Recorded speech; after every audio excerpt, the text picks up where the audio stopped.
32장 14절로 넘어가게 되면은 이제 뭐가 되는가 하게 되면은 이제 사부가 됩니다.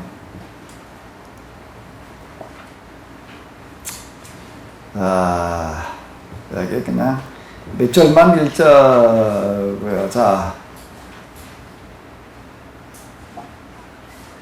한번 읽어보시기 바랍니다. 주님을 경외하는 이들은 조언을 받아들이고 일찍 일어나 주님을 찾는 이들은 그분의 인정을 받게 되리라. 율법을 찾는 이는 율법으로 충만하고 이선자는 율법에 걸려 넘어지리라. 주님을 경외하는 이들은 올바른 심판을 받게 되고 의로운 행동들을 빛처럼 빛나게 하리라.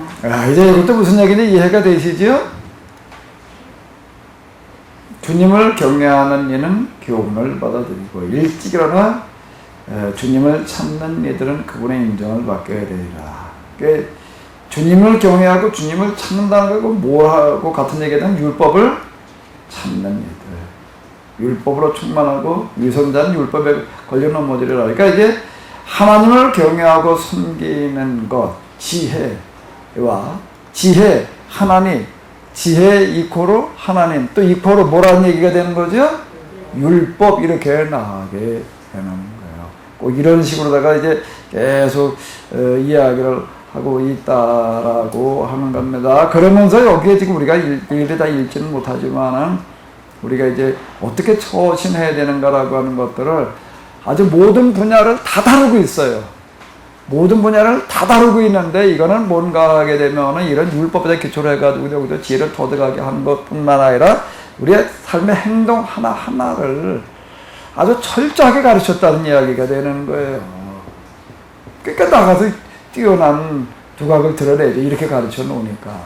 이게 그냥 지혜 학교에서도 그랬고, 그 다음에 또 이거는 또 뭔 얘기가 되는가 하면 이때 생겨나는 전통이 교육이라고 하는 것 중심이 학교 중심이 아니라 어디라는 얘기예요? 가정이 된다라고 하는 겁니다. 그리고 이게 사실 배우는 입장도 그렇지만요, 가르치는 입장이 되면 내가 실천하지 않을 수가 없어요. 그러니까 부모는 이제 어떤 입장이 되는 거예요? 율법을, 하나님의 말씀을 가르치는 입장이 되니까 그 다음은 어떻게 해야 되나? 이건 살지 않아. 애들 뻔히 들여다보고 있는데 남의 애 갖다 가르치는 거고요, 내 아이 가르치는 거고는 얘기가 달라요.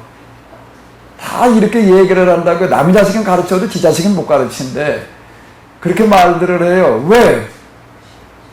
애들 들으려고 그래, 안 들으려고 그래? 안 들으려고 그래요. 애들이 어떻게 하려고 그래요? 왜 안 들으려고 그러나? 무시야. 아빠나 나나 뭐 수준이 비슷한데 뭐. 이래 놓으면 이게 안 되는 거예요.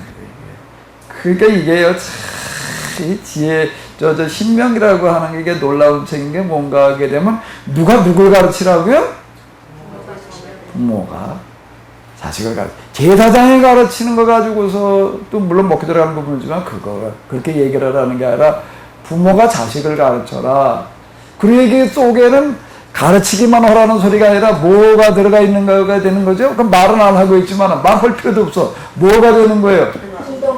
자식을 가르치려고 하다 보게 되면 내가 실천하고 있지 않으면 내 행동이 똑바로 되지 않고선 해볼 방법이 없다라고 하니까 이게 기가 막힌 방법이에요. 이거보다 더 기가 막힌 방법 세상에 없는 거거든. 그러니까 이거 가지고 이 사람들은 살아남는 겁니다. 이거 가지고. 이 방법이어야 돼요. 아주 기가 막힌 방법 아니에요? 더 좋은 방법 뭐가 있을까? 뭐 있을 것 같아? 없을 것 같아? 확실해? 없어요. 진짜 없습니다. 그러니까 지금도 그 사람들 그렇게 하고 있잖아요. 지금도요. 엄마 아빠가 다 가르친다고요. 유대인들을 학교에다 의존하지 않는다라고 하는 거. 그러니까 학교 가가지고서는 유대인 애들이 주로 뭘 한다고요? 그래서 저들끼리 모여가지고 기도회하고 예배하고 성경 공부하고 이런 식이다라고 하는 거가, 그러면서 세계를 두뇌로 지배하고 있다라고 하는 거가 참 놀라운 얘기가 되는 건데, 유대인들이 그러니까 자기 중심 개인주의로 가는 거가 그게 문제가 되는 거예요. 그게 공동체주의로 가가지고서 야 우리가 이걸 가지고 우리나 이렇게 살아보자 그러지 말고 온 세상을 이렇게 한번 자수하게 해보자 그랬더라면은 우리가 할 일이 없을 뻔했는데 그걸 가지고 이제 자기들한테만 갖다 써먹는 쪽으로 가다가 보니까는 진짜 지혜는 아직 보지를 못했고 노다지로 남아있는데 이제 우리가 그걸 갖다 한번 써먹자고요. 아멘? 아멘? 바로 그 얘기들이에요. 여기 보게 되면 뭐 여러 얘기들 참 많습니다. 아주 좀 복합적으로다가 이제 주로로 얘기를 하고 있는데요. 33장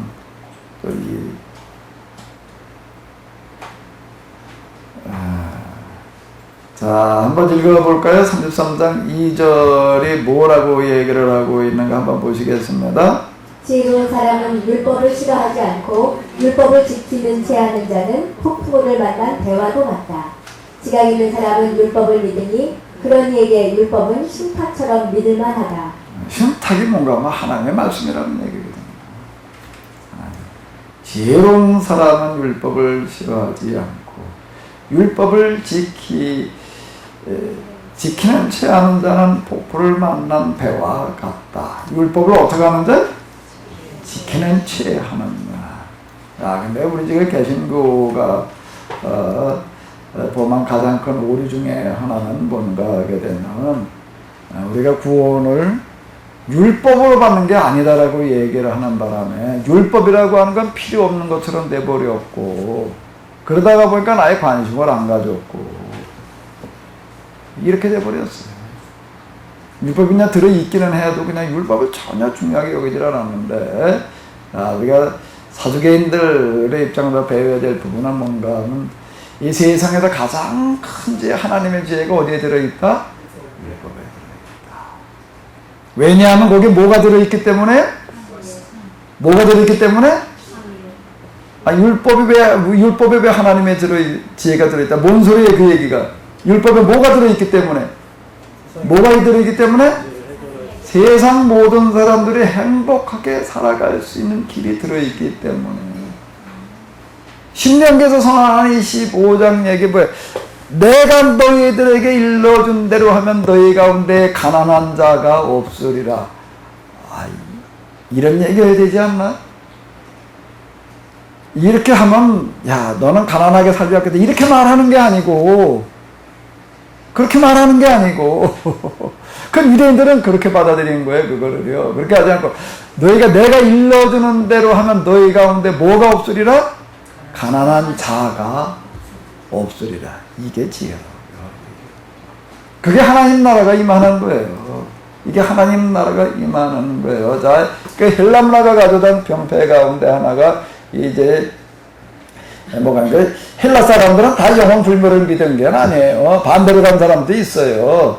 반대로 간 사람 죽으면 다 끝이지 말이야. 뭐 죽은 다음에 뭐가 남아 이렇게 얘기하는 사람도 있었다고. 에피크로스학파가 그런 사람들이거든요. 죽으면 그냥 육체만 끝나는 게 아니야. 영혼도 다 그냥 끝나버리는 거야. 그러니까 어떻게 해야 돼? 살아있는 동안에 즐겨야 돼. 죽으면 다 끝이지. 이러고 나가는 사람들도 이제 있는 거예요. 우리가 그 지난번 솔로몬의 지혜서에서 보게 되면 그런 사람들이 있다고 그러는 거야. 죽으면 다 끝이지 말이야. 죽은 다음에 뭐가 있다고 그러느냐 말이야. 이제 지금 당장 저기 이러고 나가는 어떤 이런 경우. 그것도 지금 다 헬라 문화에 들어있는 어떤 이런 거라고요. 이런 거고, 또 이제 여기에서 또 이제 금욕주의가 또 이제 나오잖아요.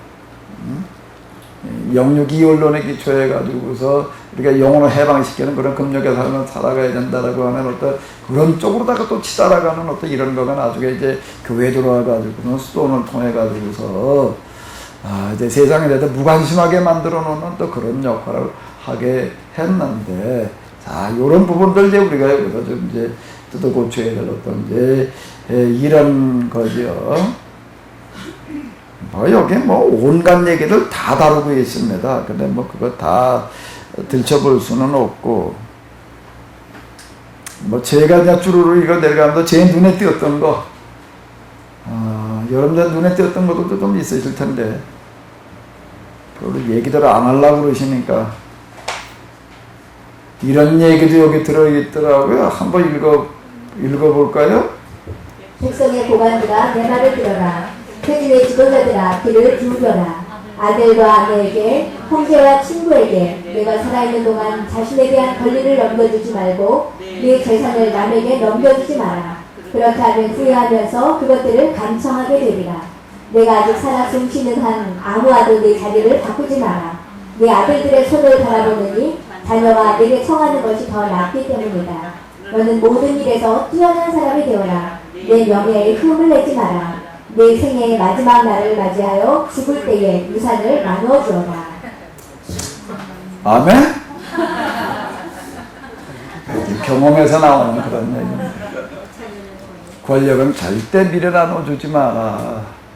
자, 이렇게 얘기를 하고, 옛날 왕들이 죽을 때가 가지고서 왕위가 계승되잖아요. 미리 넘겨주고 뒤에 소나무로 남아가지고서 이게 어려운 거예요. 실제 이게 인간 현실 속에서는 달리 뭐 대안이 없다는 이야기가 되는 건데, 이 사람들이 뭐 특별히 악한 사람들인가, 인간인 것은 다 사람이 이렇다라고 하는 어떤 이제 그런 얘기가 되는 건데, 절대 권력은 미리 남겨주지 말아라. 권력만 그렇게 할 게 아니라 뭐라고요? 내 생에 마지막 날을 맞이하여 죽을 때에 뭘 나눠주어라? 근데 잘못하다 그러다 그냥 죽어버리면 곤란한 일 생길 것 같아요. 자식들이 아주 그냥 아주 피 터지게 싸우더라고. 죽기 전에 미리 나눠주고 죽어야지. 그냥 남겨놓고 죽고 되면 그것도 아주 또 심각한 문제가 나오는 것 같고, TV에도 그 뭐 다루고 있는 어떤 아까요? 그때 무슨 날? 그거 뭐 별 희한한 날 다 있던데, 그거 뭐 이렇게 보니까 거기에 저 얘기하는 어떤 이런 거가, 자식에게 유산을 미리 나눠뒀다가 구박받는 사람들만 좀 뭐 쭈루루 보여주는 뭐가 있더라고요. 거기 이렇게 쭉 얘기하는 거 보니까 뭐 어떤 나이 좀 먹어가지고 딸이 그냥 아주 뭐 지구촌에서 섬기겠다고 그래가지고 재산을 주었더니 한 두세 달 지나니까 눈치 주기 시작을 해가지고도 얻어맞고 쫓겨났대. 딸한테.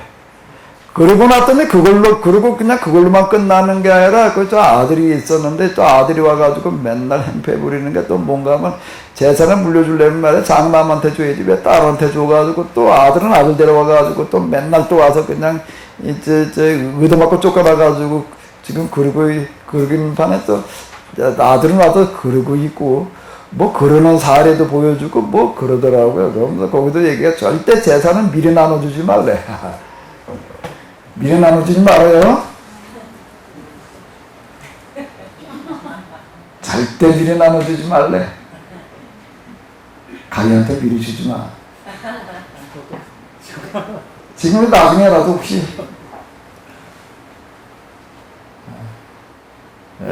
이런 얘기들 참. 근데 어쨌든 뭔 얘기냐면 아주 이런 것들 하나하나가 뭘 얘기를 하는가 하게 되면은 이스라엘 사람들이 가르치는 어떤 이런 것들은 그들이 이제 뭔가 뭐 오랜 그 누적된 경험이 있는데 완전 뭐 파란만장한 삶을 살았잖아요. 그래도 5만 가지를 다 겪은 거예요. 그러니까 이 사람들이 지금 여기 이런 것들이 이제 우리가 보면서 배워야 될 부분은 뭔 얘기인가 하면 이 사람들은 아주 구체적으로 아주 현실적으로 가르쳤다는 거예요. 절대 그냥 피상적으로 말하지 않았다는 거예요. 아주 현실적으로 얘기를 했다는 거, 아주 구체적으로 얘기를 해요. 자, 요건 우리가 배워야 될 것 같아요. 이런 부분들. 나 이런 거 읽으면서 이게 사실 나도 잘 안 되는 그런 부분들이고 이제 그런데 대충 얘기하고 나머지는 알아서 오겠지. 이렇게 하다 보면 꼭 이게 안 되더라고. 아주 꼭 찍어가지고서 아주 그냥 이렇게 하는 어떤 이런 거, 특히 목회 현장 그런 데인 것 같아. 그런 것 같은데 난 그냥 원론만 말하고 강론을 알아서 해라 그래 놓으니까 이게 잘 안 되더라고. 근데 여기 이 사람도 이렇게 보게 되면 저기 이런 식이고 자식들 교육시키는데도 거기는 뭔가 하게 되면 공부만 가르치고 뭐를 안 가르치면은 일, 노동, 기술을 안 가르치면은 뭐 가르친 것과 같다? 도덕질을 가르친 것과 같다라고 이렇게 약간 우리 잘하는 얘기잖아요. 그래가지고 아무리 최고의 숙학이라고 하더라도 다 뭘 가지고 있다는 얘기예요? 기술을 한 가지씩은 전문가 수준으로 다 습득을 하게 해놓는다라고 하는 겁니다. 그렇게 사람이 살다가 뭐 어느 날 뭐 파산할 수 있는 일들은 가능성들은 얼마든지 있는 거거든요. 도둑놈이 와가지고 훔쳐갈 수도 있는 거고, 천재지변이 일어날 수도 있는 거고, 비상사태 전쟁 것 같은 어떤 그런 게 돼가지고 완전히 그냥 맨손될 수 있는 일이라고. 사람이 살다 보면 별일 다 겪는데, 근데 이 사람들 이런 거예요. 이게 지혜교사들이 가르치는 어떤 여기 이런 거, 이거 다 아직 안 읽어보신 분들은 한번 이런 것도 염두에 둡니다. 이건 뭐 뻔한 얘기 다 하는 거지. 이렇게 생각하고 읽지 말고 그 당시 상황이라는 걸 염두에 두면서 유대인들은 그 애들을 어떻게 가르쳤는가라고 하는 것들 우리가 염두에 두면서 이렇게 한번 이렇게 봐야지 되는데, 여기도 가르친 내용들을 보게 되면 이러는 거예요. 어떤 경우에도 살아남을 수 있게끔 가르치고 있다라고 하는 거예요. 아주 그걸 또 여기 보면 중복되는 이야기들도 참 많습니다.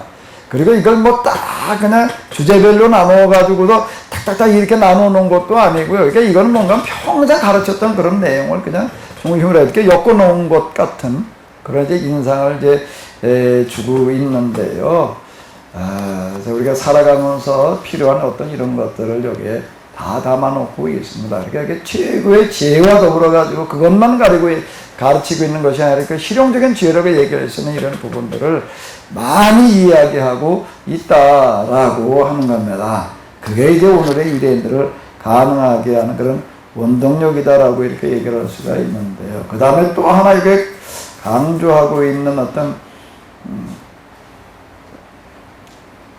여기 34장 이렇게 보게 되면 되지도 않을 일을 붙들고 괜히 씨름하지 마라 이제 뭐 그런 얘기도 나오고 있고,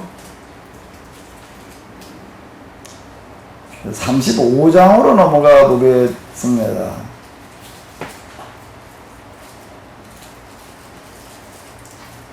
사전에 아주 제 읽어내가면서 제가 백번 동의하는 어떤 이제 그런 내용이 되겠는데요. 10절까지만 한번 1절로부터 좀 읽어보실까요? 35장 1절부터 10절이요. 율법을 지키는 것이 제물을 많이 바치는 것이고 대명에 충실한 것이 구원의 제사를 바치는 것이다. 은혜를 갚는 것이 고운 곡식 제물을 바치는 것이고 가선을 베푸는 것이 찬미의 제사를 바치는 것이다. 악을 멀리하는 것이 주님을 기쁘게 드리는 것이고 불의를 멀리하는 것이 속죄하는 것이다. 주님 앞에 빈손으로 나타나지 마라. 사실 이 모든 것은 계명에 따른 것이다. 의로운 이의 제물은 제단을 기름지게 하고 그 향기가 지극히 높으신 분께 올라간다. 의로운 사람의 제사는 받아들여지고 그 기업은 잊히지 않으리라. 기꺼운 마음으로 주님께 영광을 돌리고 내 손에 첫 열매를 바치는 데에 인색하지 마라.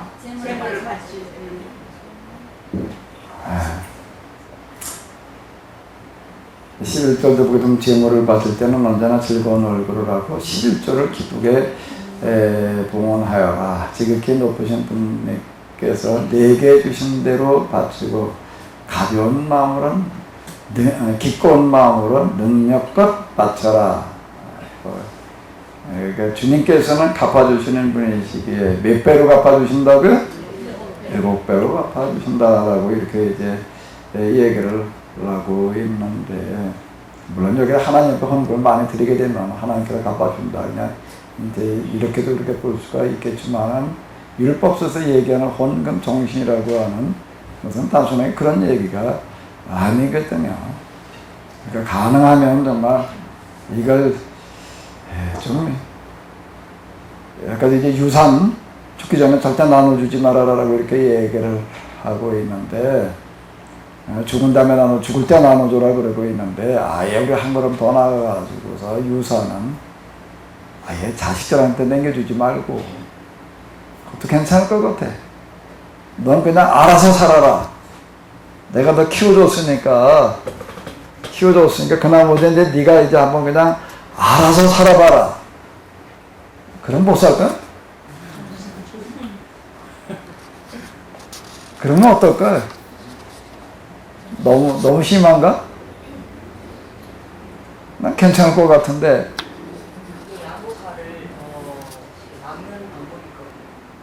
그치요? 그렇게 할 수만 있다면. 부모한테 기대가지고 해보려고 그러지 않고. 그게 난 좋을 것 같아. 만약에, 내가 또 만약, 그 상황이 되면 또 어떤 생각을 할지 모르겠는데, 만약에 나한테 다시 정육설 때부터 한번 출발할 수 있는 기회가 또 한 번 주어진다라고 하게 되면은 난 원래 그냥 아주 빈털터리 집안에서 태어나서 그럴 수밖에 없었게 되겠지만은 다시 한번 나에게 기회가 준다라고 하더라도 난 또 한번 빈손으로 시작해 볼 것 같아. 거기서 얻는 게 참 많아요. 거기서 얻는 게 참 많아. 그게 아니었으면 얻지 못할 게 참 많거든요. 난 아주 전 확신하는 게 있는데 내가 완전 밑바닥에서부터 일어서는 그런 게 없었으면 난 절대 지금처럼 내가 얘기하는데 오지 못했어요. 그 때문에 가능한. 그리고 아니 밑바닥에서 빈손으로다가 어떻게 해볼 수 있느냐라고 이렇게 생각하는데 이게 돌이켜 놓고 이렇게 보게 되면은요, 기회는 계속 와요. 기회는 계속 온다라고 하는 건데 문제는 내가 어떻게 하느냐라고 하는 게 중요한 거지. 전부 이렇게 사회에 나가가지고 부딪힐 수 있는 기회가 그렇게 많았던 어떤 그런 건 아니고 20대 초반에 이제 좀 이렇게 부딪혀본 어떤 이런 거고. 그런데 내가 어떻게 하느냐에 따라서 돈을 벌 수 있는 기회도 수차례 주어지더라라고 하는 거예요. 내가 어떻게 하느냐라고 하는 게 중요한 거지 내가 지금 뭘 좀 가지고 있느냐 없느냐라고 하는 건 그렇게 중요한 게 아닌 것 같아요. 제가 그러고 있을 그 지역이 아주 최고보다 그쪽 면 사람이 그 집 땅 안 받고 못 다니는 어쩌는 얘기해서 그거 그냥 가만 놔뒀으면 아주 지금 어마어마한 아마 재벌 수준이라고 얘기할 만큼 땅만 가지고 가만히만 있었어도 그렇게 됐을 것 같은 사람 보게 되면 아무것도 없어 그냥 진짜 완전 빈털터리들 돼가지고 그러고 있는 어떤 이런 것들 이렇게 그 당시에 이제차 몰고 돌아다녔으니까 이거 70년대 얘기거든요. 70년대 시골에서 이제차 몰고 다녔던 사람이 몇 대가 없어요. 지금 완전 거덜나가지고 어떤 그런 것도 이렇게 볼 수가 있고 그런데 그러니까 가면 완전 빈손으로 출발하게 하는 게 좋을 것 같아. 그건 가지고 있던 걸 어떻게 하면 좋을까? 다 그냥 하나님께 드려서 교회에다 맞춰서 교회에서 알아서 써라 이렇게 얘기하기보다는 뭔가 좀 우리가 재단을 설립을 해가지고 그게 계속 이어져 가게 하는 거가 제일 바람직한 것 같아요. 내가 아직 철이 들라서 그러나? 그게 아주 딱 좋을 것 같은데 나한테 앞으로라도 혹시 좀 돈이 생길 일이 있다면 난 꼭 그렇게 놓고 가려고 그래. 자식들한테 그냥 남겨줘가지고서 어쩌고 저쩌고 하게 하려고 그러지 않고 넌 알아서 살아라. 너무 무린정한가? 헌금이야말로 저는 어쨌든 여태까지 살면서 제가 얻은 그런 교훈 가운데 하나는 돈을 가장 귀하게 쓸 수 있는 거가 헌금이다. 헌금은 절대로 이거는 인색하게 할 일이 아니다. 나중에 큰 돈 가지고 어떻게 하는 거 그거 이전에 지금 우리가 매주 우리가 하나님 앞에 주일헌금 드리는 것도 그렇고 이런 모든 거에 대해서 내가 절대 이건 인색할 일이 아니다. 여기 보게 되면 무슨 마음으로 드리라고 그랬다고요? 여기 10몇 절이었나? 12절이었나? 지극히 높으신 분이 내게 주시는 대로 바치고 어떤 마음으로 드려라? 기꺼운 마음으로 능력껏 바쳐라. 아주 좀 제 경험으로든 이렇게 얘기를 할 수가 있는데 주님께서는 갚아주시는 분이시기에 몇 배로 갚아주시리라? 7배로 내게 갚아주시리라. 우리 하나님은 절대로 그냥 받기만 하고 끝나시는 분이 아닌 것 같아요. 정말 7배 정도가 아닐 것 같아. 7배 정도가 아닐 것 같은데요. 사실 그 뒤에 얘기들도 우리가 같이 읽어봐야 될 것들이 많은데요. 그냥 넘어가고요. 지금 38장 이런 얘기도 하고 있어요. 자, 이런 식으로 얘기하는 사람도 있다라고 얘기를 하는데 장인과 율법학자 여기가 어디까지만 한번 읽어볼까요? 몇 절만 한번 읽어보죠. 율법학자의 지혜는 여가가 얼마나 있느냐에 달려있고 사람은 하는 일이 적어야 지혜롭게 될 수 있다. 쟁기를 다루면서 막대기를 휘두르는 것을 자랑으로 여기고 황소를 몰면서 자기 일에 몰두하며 송아지 이야기밖에 할 줄 모르는 자가 어떻게 지혜로워질 수 있겠느냐. 그는 바디랑을 내는 일에 마음을 빼앗기고 암송아지를 먹이는 일에 열중한다. 밤낮으로 일하는 목수와 대목도 모두 마찬가지다. 다양한 기술을 선보이는 데에 여념이 없는 인장을 새기는 사람들도 마찬가지다. 그들은 도형을 똑같이 새기는 일에 전념하고 마무리하는 일에 잠을 잊는다. 하나만 더 읽어볼까요? 모루 앞에 앉아서 쇠 다루는 일에 열중하는 대장장이도 마찬가지다. 불기가 그의 몸을 녹초로 만들고 그는 화덕에서 나오는 열기와 씨름한다. 쇠망치 소리가 그의 귓전에 울리는데도 그의 눈은 그릇의 골에 붙박혀 있다. 그는 일 마무리에 전념하고 마무리 장식에 잠을 잊는다. 예, 여기 이렇게 보게 되면 율법을 연구하고 지혜를 탐구하려면 좀 뭐가 있어야 된다는 거예요? 여가가 있어야 된다라고 이렇게 얘기를 하는데, 사실 그게 헬라 문화에 대해서 좀 뭐 아까도 좀 많이 얘기를 하고 그런데, 헬라 문화는 뭐의 산물인가 하면 뭐의 산물이죠? 여유의 산물. 그 여유를 뭐라고 부르는 거예요?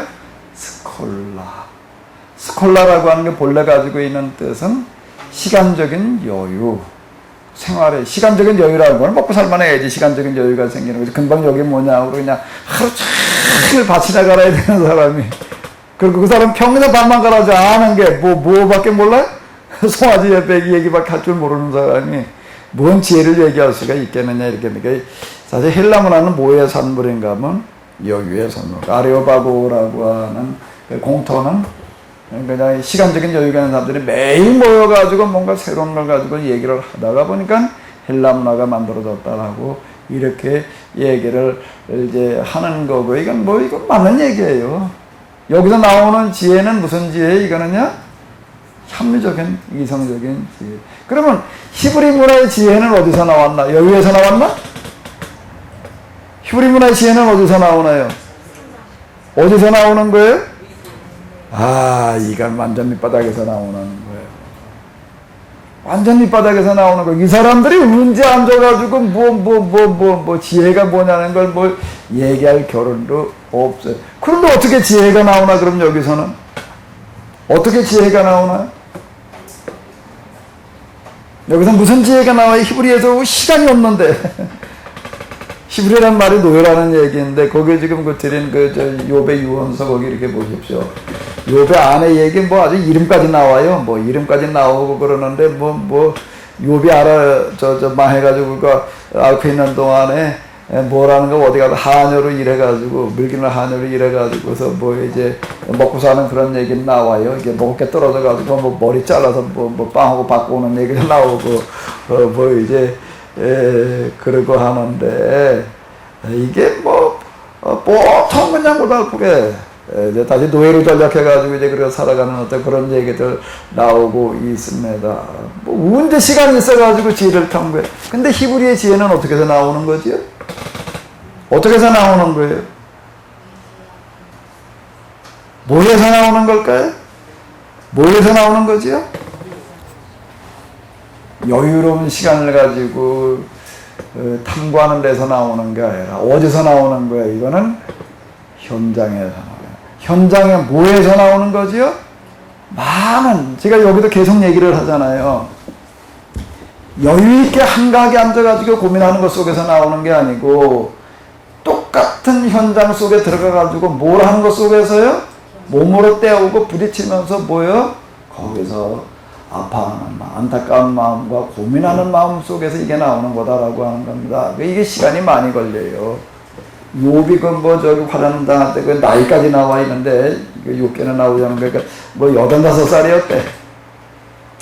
85살에 그런 일을 당했다라고 이제 이렇게 이야기를 하는데, 자, 여기 지금 아브라함이 75세였다. 모세가 80세였다라고 이런 얘기들은 뭘 말하는 거예요? 많은 시간을 두고 고민을 하는 겁니다. 개인적인 고민이 아니에요. 자기 문제에 대한 고민이 아닌 이 현장의 문제를 자기가 몸으로 직접 경험하면서 이거를 어떻게 좀 해결하는 방법이 없을까라고 찾고 두드리 고민하는 가운데서 만들어지는 그와 같은 지혜다라고 하는 겁니다. 이게 다른 부분인 거예요. 이게 다른 부분. 그렇지. 헬라적인 지혜는 철학적인 지혜가 되는 거고요. 이 히브리적인 지혜는 무슨 지혜가 되는 거죠? 이거는요, 신앙적인 지혜. 신앙의 문화가 되는 건데, 그러다 보니까 그 답이 어디서 나오는 거예요? 결국에 가서는요. 어디서 나오는 거죠? 이걸 어떻게 해결해? 이거 아주 많이 구하고 찾고 두드리고 고민을 하다가 보니까는 찾아져요. 찾아지는 게 뭐에도 찾아지는 거죠?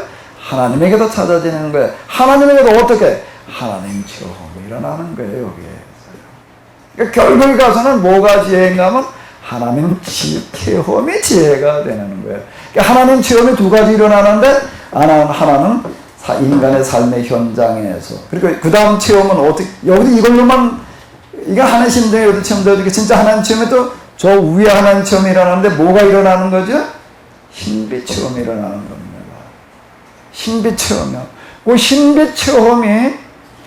신비 체험이 뭘 가져다 주는가 하면 지혜를 가져다 줘요. 자, 요건 다시 조금 더, 한 번 더 얘기를 할게요. 이제 오늘 마지막 시간이니까. 다시요. 헬라적인 지혜는 어디서 나오는 거라고요? 여유에서 나와요. 여가에서 나와요. 근데 히브리 지혜는요, 어디서 나온다고요? 현장에서 나와요. 현장의 고민 속에서 나오는 거고, 그 고민이 뭘로 이어진다고요? 하나님 체험으로 이어진다라고 하는 겁니다. 하나님 체험이라고 이 세상에서는 체험할 수 없는 그런 독특한 하나님 체험이 일어나면서 뭐가 찾아지는가 하면 이에 대한 해결책이 찾아진다라고 하는 겁니다. 그러니까 이 지혜는 여유에서부터 나오는 그런 게 아니라 현장 체험, 그리고 또 뭐예요? 하나님 체험에서 나오는, 그러니까 체험의 경험의 지혜다라고 하는 거가 차이가 날 수 있겠죠. 이건 전적으로 뭐에 기초해서 제가 하는 얘기인가? 제 경험입니다. 예, 경험이에요. 이거 공부한 것만 가지고 나오는 지혜가 아니고, 이거는 정말 경험에서 나오는 지혜예요.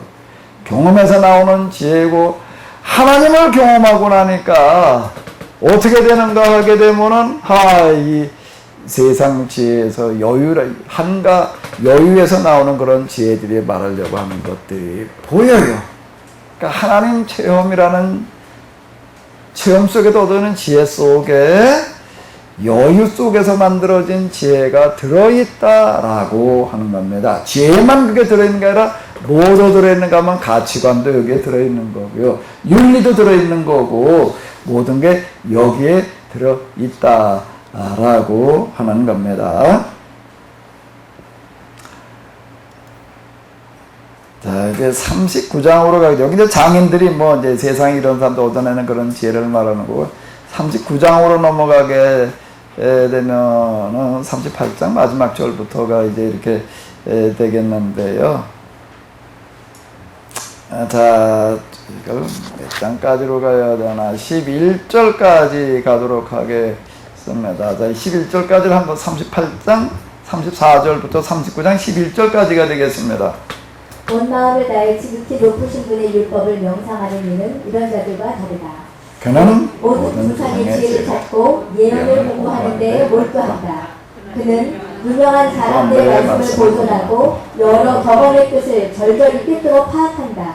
그는 격언의 숨은 뜻을 캐고 수수께끼 같은 격언을 쉽게 풀이한다.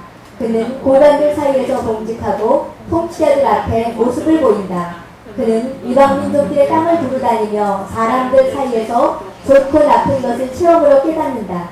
그는 아침 일찍 일어나 자신을 만드신 주님을 찾는 일에 마음을 쏟고 지극히 높으신 분 앞에서 기도한다. 기도 중에 입을 열어 자신의 죄를 용서해달라고 간청한다. 위대하신 주님께서 원하신다면 그는 지각의 영을 충만히 받으리라. 그리하여 그분 지혜의 말씀을 쏟아내고 기도 중에 그분께 감사를 드리리라. 그는 의견과 슬기를 올바로 갖추고 그분의 신비를 묵상하리라. 그는 자신이 배운 대로 교훈을 펼쳐 보이고 주님께서 주신 계약의 법을 자랑하리라. 많은 이들이 그의 지각을 칭찬하고 그 지각은 영원히 사라지지 않으리라. 그에 대한 기억은 없어지지 않고 그의 이름은 대대로 살아남으리라. 문민족이 그의 지혜를 이해하고 회중이 그에 대한 칭송을 드높이리라. 그가 장수하면 1000명의 이름보다 큰 이름을 남길 것이요 죽더라도 영환이 없으리라. 이건 그 당시 지혜자들이 어떤 삶을 살았는가라고 하는 것을 우리가 엿볼 수 있는 이제 그런 이제 구절이 되겠는데, 이건 또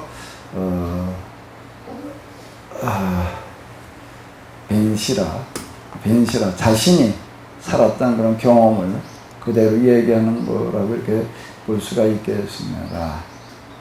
그는 모든 조상의 지혜를 찾고 예언을 공부하는데 어떻게 한다는 거예요? 몰두한다라고 이렇게 얘기를 해요. 그는 유명한 사람들의 말씀을 보존하고 여러 격언의 뜻을 절절히 꿰뚫어 파악한다. 이게 또 그 다음에 그는 근본의 숨은 뜻을 캐고 수수께끼 같은 격언을 쉽게 풀이한다. 이제 그 이후 유대에 이 사람들이 이제 여기 그 귀환 이후에 제2성전기를 보내면서 헬라와 문화를 이겨내고 그러면서 이제 생겨난 문화 가운데 하나가 뭔가 하면 이 세상에서 할 수 있는 가장 고상한 일이 뭘 하는 거라는 거예요? 율법을 연구하는 거다라고 이렇게 이야기를 합니다. 그러니까 율법을 연구하는 사람한테는 줄 수 있는 특혜를 다 주는 거예요. 일단 무슨 특혜를 주는 거죠? 전쟁을 면해, 전쟁에 나가도 도방위를 면해주는 어떤 그런 특혜를 줬고, 또 특혜를 주는 게 뭐예요? 결혼을 안 해도 되는 거. 그게 일단 결혼은 의무조항이었습니다. 근데 예외조항으로 적용되어지는 사람이 누군가 하면 율법을 연구하는 사람들은 예외적으로 가정을 안 꾸려도 되는 어떤 그런 면책조항을 여기다 이렇게 이제 넣어주고, 최고의 특혜를 다 주는 어떤 이제 이런 걸 볼 수가 있고, 또 최고로 존경해주는 사람들이 누구였는가 하게 되면은 율법 학자들이었다라고 하는 겁니다.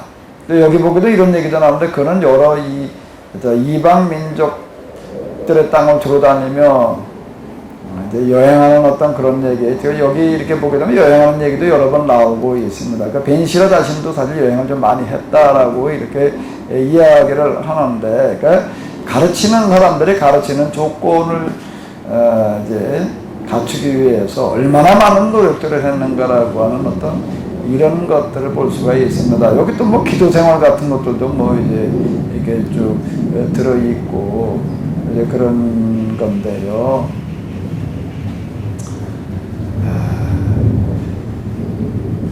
같은 교수를 하더라도 좀 편하게 살려면 한국에서 해야지 미국 가서 하게 되면 엄청 고생할 것 같더라고요. 뭐라고 얘기를 하는 건, 미국에서는 교수가 됐다 하게 되면 평생 교수님 동안에 어느 수준으로 공부를 해야 되는가? 우리나라 고3 수준으로 해야 되는데, 공부를. 네. 자, 내가 그 얘기 듣고, 야, 이게 미국 교수도 이렇게 쉬운 게 아니라 평생 어떻게 해야 된다고요? 어느 정도 공부를 해야 된다고? 고3 수준. 목사는 얼마큼 공부하면 될까요? 얼마나 공부를 하면 되려나? 왜 갑자기 잔등이 가리고?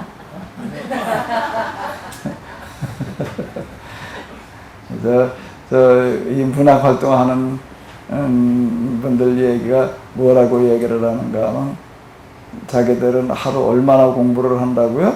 얼마 공부를 한다고요? 글 쓰기 위해서, 소설 뭐 이런 거 쓰기 위해서 그 사람들이 매일 공부하는 시간이 얼마라고요? 10시간이라고 합니다. 최소 한 10시간은 공부한다는 거예요. 그래서 목사님 보고 묻더래요. 어떤 목사님. 목사님은 하루 공부를 몇 시간 합니까? 뭐라고 하냐면 한 4시간 설교 준비하는 거 말고, 설교 준비하는 시간 말고 공부하는, 개인 자기 발전에도 공부하는 시간을 묻는 건데, 몇 시간쯤 공부합니까? 그랬더니 평균 4시간을 한다고 그랬대요. 많은 거예요, 적은 거예요? 목사님 중에서 자기 발전에서 평균 하루 4시간 공부하는 사람이 과연 몇이나 될까? 일단 나도 아니야. 이만하면 나도 안 해. 내가 그 얘기 들으면서, 야, 나 거기 끼지 못하거든. 4시간. 난 맨날 이런 거 세미나 좀 책 쓰느라고 그냥 이제 달라붙긴 해도 내 발쯤에도 공부할 시간이 좀 이제 없어. 1시간도 없는 것 같은데. 나 이게 부풀고 있다 그냥 그러고 있는. 그랬더니 뭐라고 얘기를 하는가. 뭐 소설이랍 쓰기는 우리가 하루 10시간씩 공부를 하는데. 영적인 지도자인 목사님이 하루 4시간 해가지고 됩니까? 우리보다 더 많이 해야지. 맞아요? 틀려요? 맞아요?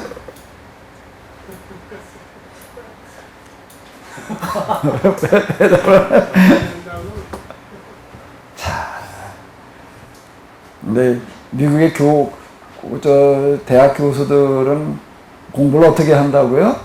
우리나라 고3 수준으로 평생 그러고 한다.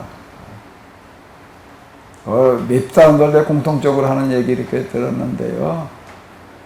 레포트 어설프게 써내게 되면은요, 뭐라 그래가지고 빠꾸로 해서 돌려주는가 하면 그냥 돌려주는 게 아니고 쭉쭉 이건 무언팅 몇 페이지, 무언팅 몇 페이지 그래가지고 돌려준다는 거예요. 여기저기서 5m 적어놨거든. 그러니까 무슨 얘기야? 자기에 관련된 분야는 이거는 무슨 쭉 보고 이건 무슨 책 몇 페이지에 나온다는 것까지 안다는 얘기가 되는 거예요. 그 정도로 해놓는다는 게 그게 미국 교수래. 우리가 무언 구절을 난 그게 암기력이 난 자란 데 가지고 무언 구절하면 이게 무슨 책 몇 장 몇 줄 이게 잘 안 돼. 그게 어디 있긴 있는데 이게 장절까지 이거 집어내기가 참 힘들더라고. 난 그게 난 할 수 없이 컴퓨터 들고 돌아다녀야 되는데 그래서 그 검색을 해서 도로 찾아야 되는데 근데 미국 교수들은요 뭐 이렇게 찾아가지고 이렇게 얘기해주는 요즘 컴퓨터가 있는 그런 것보다 그냥 이렇게 쭉 읽어보다가 쭉 거기도 뭐 이건 무슨 책 몇 페이지 무슨 몇 페이지 그러고 돌려준다는 거예요. 한 번 그런 일을 당하고 나니까 그 다음에는 그 떨려가지고 그 교수를 쳐다보지를 못하겠더라.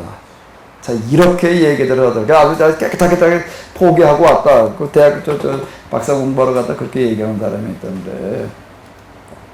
자, 여기 이렇게 보게 되면은,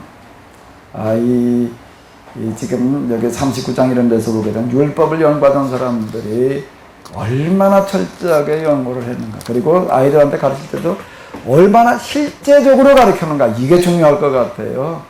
실제적으로 가르쳐 놓는 거. 그러니까 지금 우리가 여기 솔로몬의 지혜에서 집회서에서 이렇게 보게 되면 이건 현장 교육의 텍스트를 지금 우리가 보고 있는 거다라고 하는 겁니다. 그리고 실제 아이들이 이렇게 만들어냈다는 거예요. 말로나 떠들어도 끝나는 게 이런 사람을 만들어놨다라고 하는 거예요.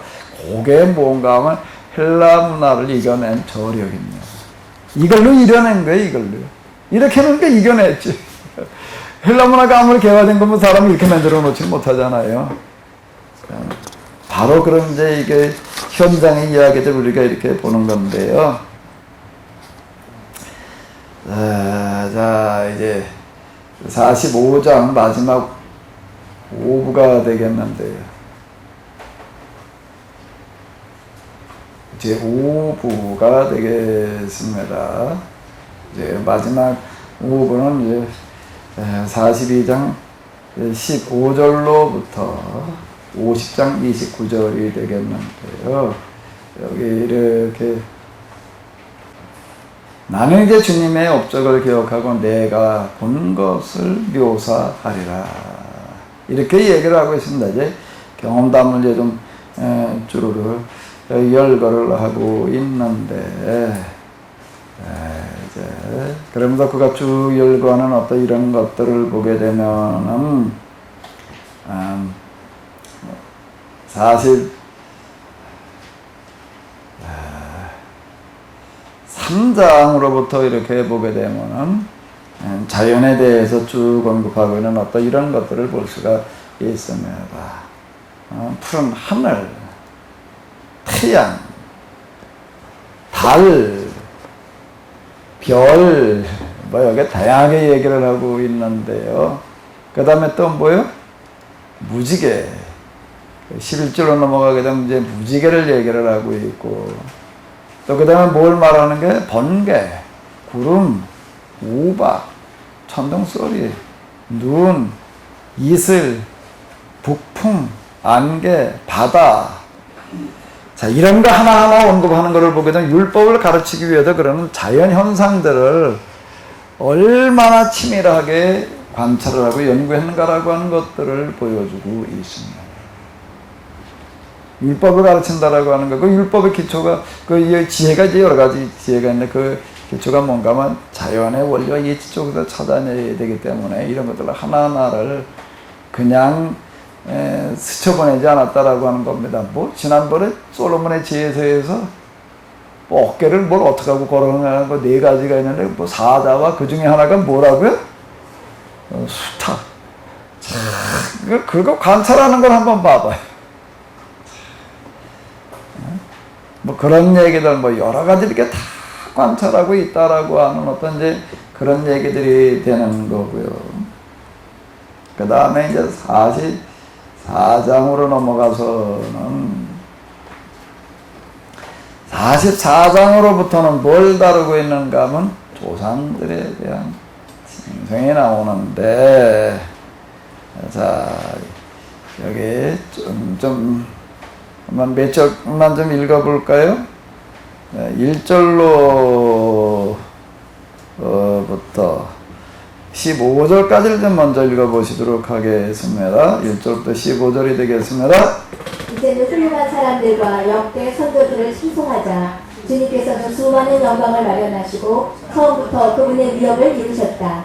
그들은 자신의 왕국에서 다스리던 이들과 권세로 이름을 떨친 사람들, 지각으로 조언자가 된 이들과 예언을 선포한 이들이다. 그들은 백성의 통치자가 되어 바른 의견과 지각으로 백성을 가르치고 지혜로운 말로 백성을 교육하였다. 어떤 사람들은 노래를 지어내고 이야기를 불러남겼으며 어떤 사람들은 큰 힘을 가진 부자가 되어 자기 집 안에서 편안한 삶을 누렸다. 이 모든 사람들은 당대의 명예를 얻었으며 그 시대의 자랑이었다. 그들 가운데 어떤 이들은 이름을 남겨 아직도 칭송을 받는다. 그러나 어떤 이들은 아무도 기억해주지 않고 존재한 적이 없었던 듯 사라져버렸다. 그들은 태어난 적이 없었던 것처럼 되었으며 그 뒤를 이은 자녀들도 마찬가지다. 그러나 저 사람들은 자비로워 그들의 의로운 행적이 잊히지 않았다. 그들의 제사는 자손과 함께 머물고 그들의 유산은 후손과 함께 머물리다. 그들의 자손은 계약을 충실하게 지키고 그들 때문에 그 자녀들도 그러하리라. 그들의 자손은 영원히 존속하고 그들의 영광은 사라지지 않으리라. 그들의 몸은 평화롭게 묻히고 그들의 이름은 대대로 살아있다. 뭇 백성이 그들의 지혜를 기리고 핏줄이 그들을 칭송하리라. 여기 이렇게 보게 되면은 부모가 하던 일들을 어떻게 자녀들이 계속 이어갈 수 있겠는가라고 하는 거 가장 중요한 게, 그리고 가장 큰 유업이 이제 대를 이어서 유지되어 나가는 거다라고 이렇게 얘기를 하고 있는데, 사실 이건 우리가 뭐 삶에서 경험하는 어떤 그런 거예요. 그 세상에서 제일 행복한 사람은 자식이 잘 되는 걸 보는 사람이 행복한 거예요. 아무리 내가 뭘 어떻게 해놨더라도 자식이 지금 잘못되어 있으면 그거보다 불행한 게 없는 겁니다. 가장 큰 축복이 뭐가 큰 축복이에요?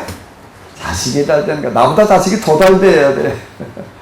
자, 그걸 얘기를 하고 있는데, 자, 그러면서 이제 그 이후 이거 계속 이제 나가는 걸 보게 되면은, 에녹으로부터 시작을 해가지고, 시작은 이제 에녹에, 그러면서 이제 에녹, 큰 글자만 한번 읽어볼까요? 여기 에녹. 그 다음에 또 누굴 얘기를 하고 있어요? 아브라함. 또 그 다음에 누굴 얘기를 하고 있죠? 이건 순서대로 이렇게 다 얘기하는 게 아니더라고요. 순서가 좀 왔다 갔다 하기도 하던데.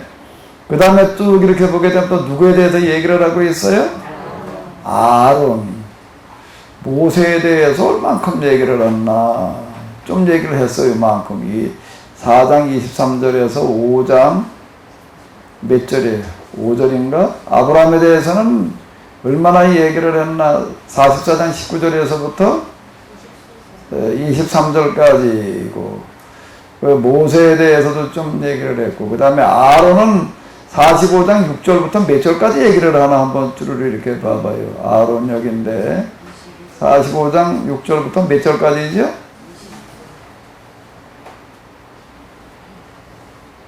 이거 한참 나가네. 몇 절이에요? 22절까지. 그럼 일단 뭐가 의문이 들어요?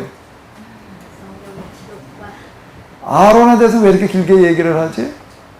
왜 그러지? 아론은 모르게 모세보다 훨씬 더 배 이상 긴 것 같아. 아브람보다도 한 배 이상 길고. 그 다음에 또 누구에 대해서 얘기를 하고 있어요? 피나스는 누구예요? 아론의 아들이라고요. 그런데 그것도 얼마나 얘기를 하고 있나 봐봐요. 45장 23절로부터 또 계속 얘기를 하고 있고.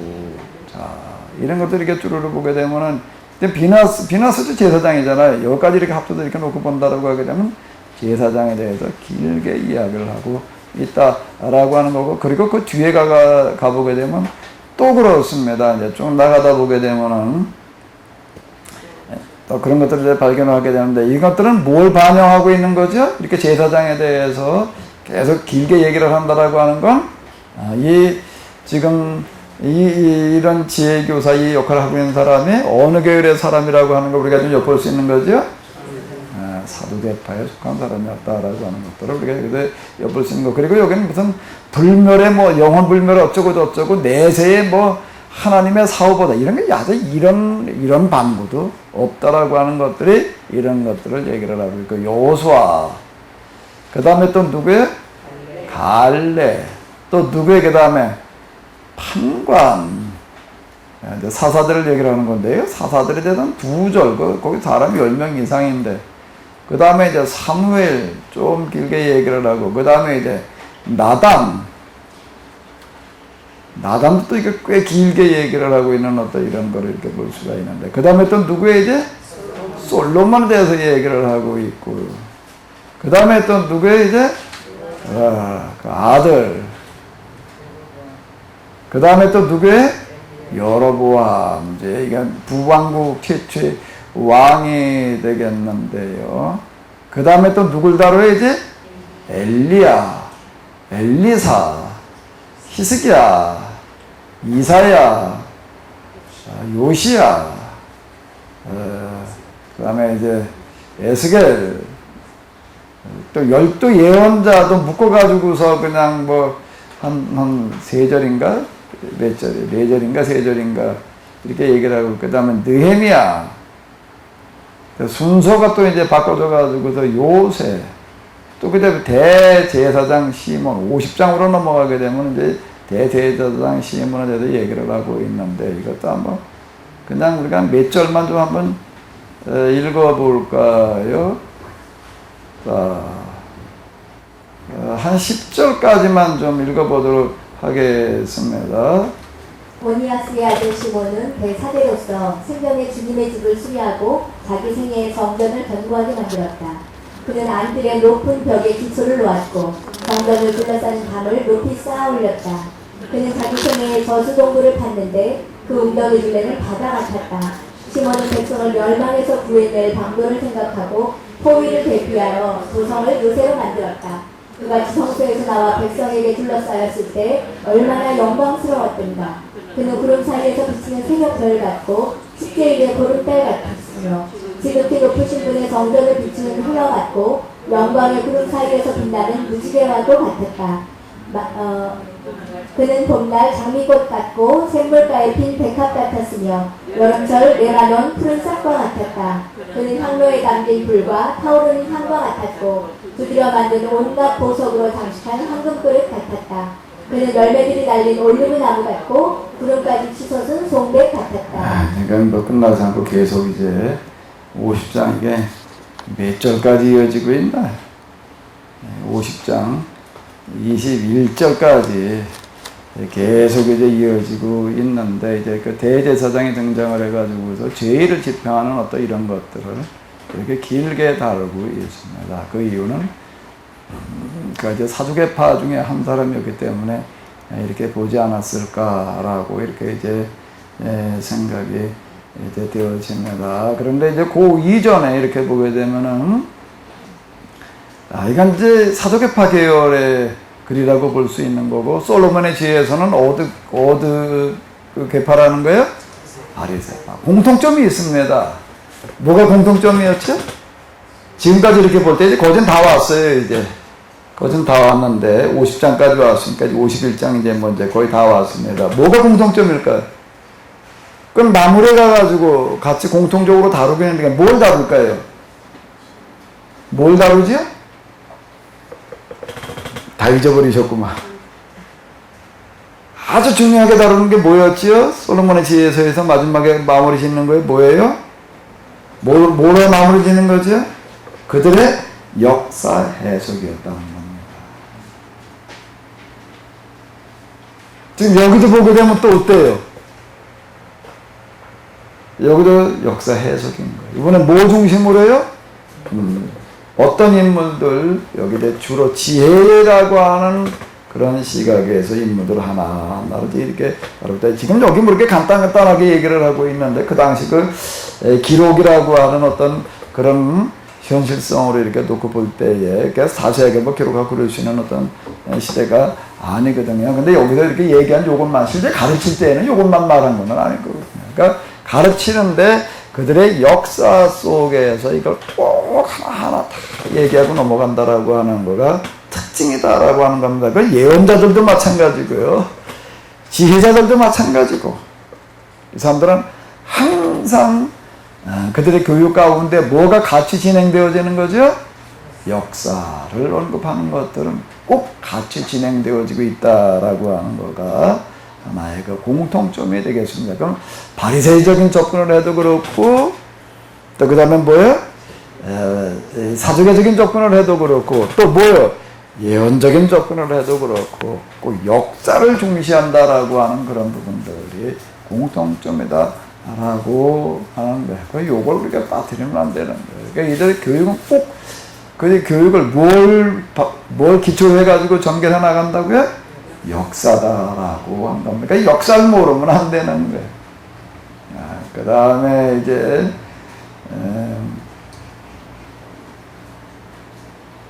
50장 22절 권고 이래가지고 나오는데,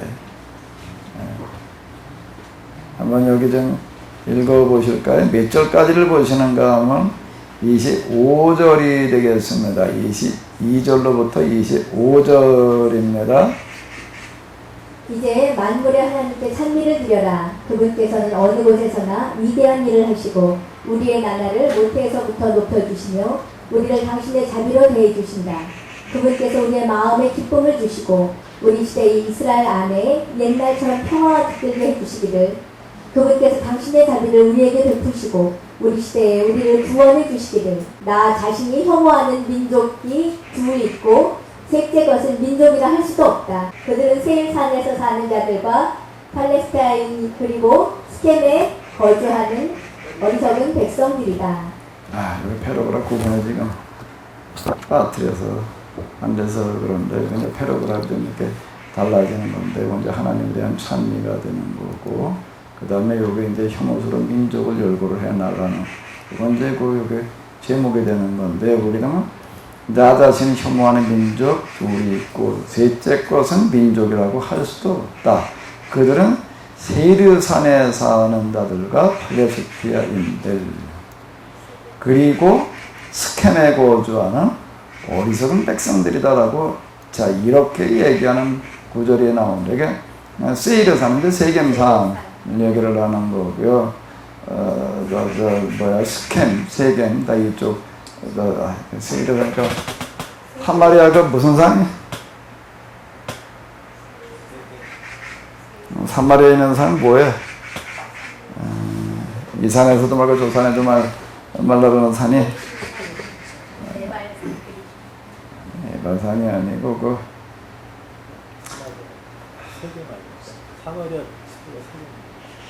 산이래. 그리심산을 얘기를 하는 거예요. 그들이 그 성전이 있었다고요. 그들이 이제 독특하게 이제 별도로다가 하나님 섬기는 사마리아 오경이라고 하는 거, 구약에 유대인이 가지고 있는 오경과 별로 다르지는 않은데 별도의 오경을 가지고 있었고, 그리심산에다가 이제 또 성전을 지어놓고 이제 그러고 했었는데요. 이제 여기 뭐 필리스틴인가 블레셋 사람들 이제 그건 그렇다 치고, 또 한 사람들은 뭘 말하는가 하면, 그러니까 사마리아는 말은 안 들어가 있지만 사마리아 사람들을 얘기를 하는 겁니다. 세겜에 거주하는 어리석은 백성, 이제 이 나인성, 이제 예수님께서 들어가셔서 만나시는 어떤 그런 성, 나인성, 이제 세겜성을 얘기를 하는 건데, 그러니까 이 사마리아 사람들에 대해서 이와 같이 지금 평가를 하고 있다라고 하는 거예요. 나 자신이 뭘 하고 있다는 얘기예요? 혐오하는 민족 둘이 있고, 셋째 것은 민족이라고 할 수도 없다. 셋째 것은 사마리아인들을 얘기하는 건데, 그러니까 사마리아인들에 대해서 이렇게 비하하고 있다라고 하는 것도 좀 의외예요. 아마 이런 부분들 때문에, 이런 구도들 때문에 이게 나중에 정경화되는 데 있어서 이게 아마 좀 걸림돌이지 않았을까라고 이렇게 이제 생각이 되어지는데, 어쨌든 이제 이런 부분도 여기 들어있고요. 자, 그 다음에 이제, 결론이 되겠습니다. 자, 한번 읽어보시도록 하겠습니다. 다 같이 좀 읽어주시기 바랍니다. 나는 지성과 지식에 대한 가르침을 이 책에 기록해 놓았다. 예루살렘 출신 엘가리의 아들 시가의 아들인 나 예수는 마음으로부터 지혜를 이 책에 쏟아부었다. 이 가르침에 주의를 기울이는 이는 행복하고 그것을 마음에 간직하는 이는 지혜로워지리라. 사람이 그 가르침을 실천하면 만사에 강해지리라. 주님을 경외함이 그의 인생 행로이고 주님께서 경건한 이들에게 지혜를 주셨기 때문이다. 주님께서는 영원히 찬미를 받으소서. 아멘. 아멘. 51장 이제 부로 자 다시 보시도록 하겠습니다. 여기부터 보셔야 돼요. 여기부터요. 임금이신 주님, 당신께 감사를 드리고 저의 구세주 하느님이신 당신을 찬양하며 당신 이름에 감사를 드립니다. 당신께서는 저의 보호자요 속죄자가 되시어 이 몸을 멸망에서 구해주셨습니다. 당신께서는 중상하는 혀의 올가미와 거짓을 꾸며내는 자들의 입술에서 저를 건져주셨습니다. 당신께서는 제 주위 사람들 앞에서 협조자가 되시어 저를 구하셨습니다. 크신 자비와 당신의 이름으로 저를 삼키려는 자들의 오름에서 제 영혼을 노리는 자들의 소나기에서 제게 닥친 수많은 혼란에서 저를 구하셨습니다. 사방에서 타올라 저를 질식시키는 불길에서 제가 지피지도 않은 불길 한가운데서 저를 구하셨습니다. 저승의 깊은 구렁에서 부정한 혀와 거짓된 말에서 불의한 혀의 화살에서 저를 구하셨습니다. 제 영혼은 죽음에 이르렀고 제 생명은 저 아래 젖은 가까이 갔었습니다. 곳곳에서 저를 에워쌌지만 아무도 저를 도와주는 이 없었고 사람들에게 도움을 구했지만 아무도 없었습니다. 주님, 그때 저는 당신의 자비를 기억하고 영원으로부터 드러난 당신의 자애를 기억하였습니다. 당신께서는 당신을 고대하는 이들을 구출해 내시고 악인들의 손에서 그들을 구원해 주십니다. 그리하여 저는 땅에서 당신께 간청을 올렸고 죽음에서 구출해 주시자고 기도드렸습니다. 저는 제 주인의 아버지이신 주님께 환난의 날에 거만한 자들 앞에서 도움이 끊겼을 때 저를 버리지 말아 주십사하고 부르짖었습니다. 저는 당신의 이름을 끊임없이 찬미하고 감사의 노래를 읊었습니다. 그러자 제 기도를 들어주셨습니다. 과연 당신께서는 저를 멸망에서 구원하셨고 권경의 날에 저를 건져주셨습니다. 그러므로 제가 당신께 감사와 찬미를 드리고 주님의 이름을 찬양하오리이다. 여기까지 일단 보도록 하겠는데요. 이 시편서 서문에서는 그 선자가 이제 번역에 붙여서 머리글을 쓰고 있고, 이 부록에서는 벤시라가 직접 그 기도의 형식으로 자기의 고백을 이야기를 하고 있는데요. 여기에 보게 되면 그런 이야기가 나오고 있습니다. 사방에서 타올라 저를 질지키는 불길에서 제가 지피지도 않은 불길 한가운데서 저를 구원하셨습니다. 이건 억울하고 모감당했다. 이제 악플에 시달렸다. 요즘 쓰는 말이면 악플에 시달렸다는 그런 이야기가 되는데, 저승의 깊은 구렁이에서 부정한 혀와 거짓된 말에서 이렇게 얘기를 하고 있습니다. 또 불의한 혀에 화살에 써서 저를 구하셨습니다. 그래가지고 이제 이런 것들을 기초해가지고서 아까 이제 무슨 확인되지 않은 말들은 절대 옮기지 마라. 그냥 들은 말은 어떻게 해라? 묻어두어라. 언제까지 묻어두라고? 죽을 때까지 묻어두어라. 이렇게 얘기하는 것들은 이 사람이 이제 겪어봤기 때문에 하는 그런 이야기인 것 같습니다. 어쨌든 여기 보게 되면 자기 자신이 이제 어떤 삶을 살아왔었는지, 그리고 이제 아주 죽음의 구렁텅이까지 파산해가지고 이르렀었다라는 그런 얘기들을 말하고 있습니다. 그 다음 이제 부로 뭐 이제 주로 얘기한 것, 그러니까 마지막 부분들은 다 이제 마무리 얘기들이 이제 되겠는데요.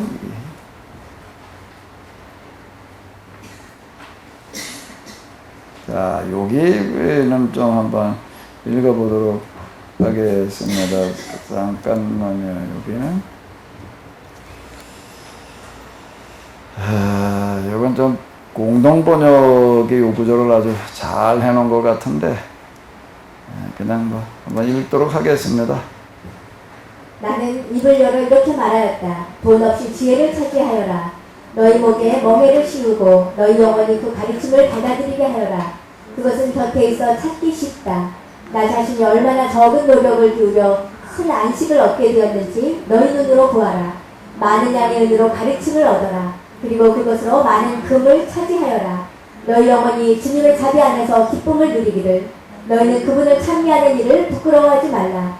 정해진 때가 오기 전에 너희 일을 처리하여라. 그러면 주님께서 정하신 때에 너희에게 상급을 주시리라.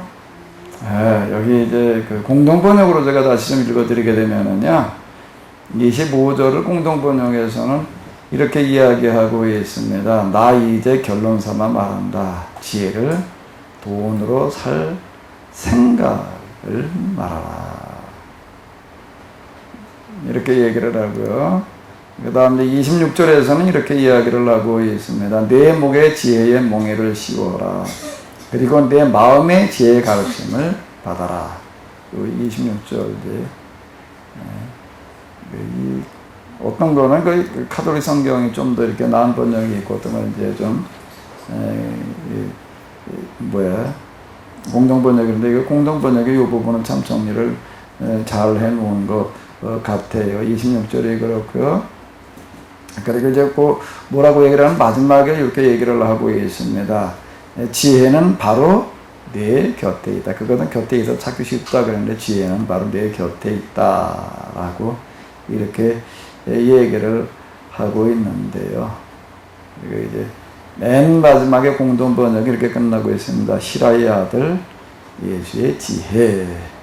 자, 어쨌든 좀 긴 시간 15주 동안 고생들 하셨는데요.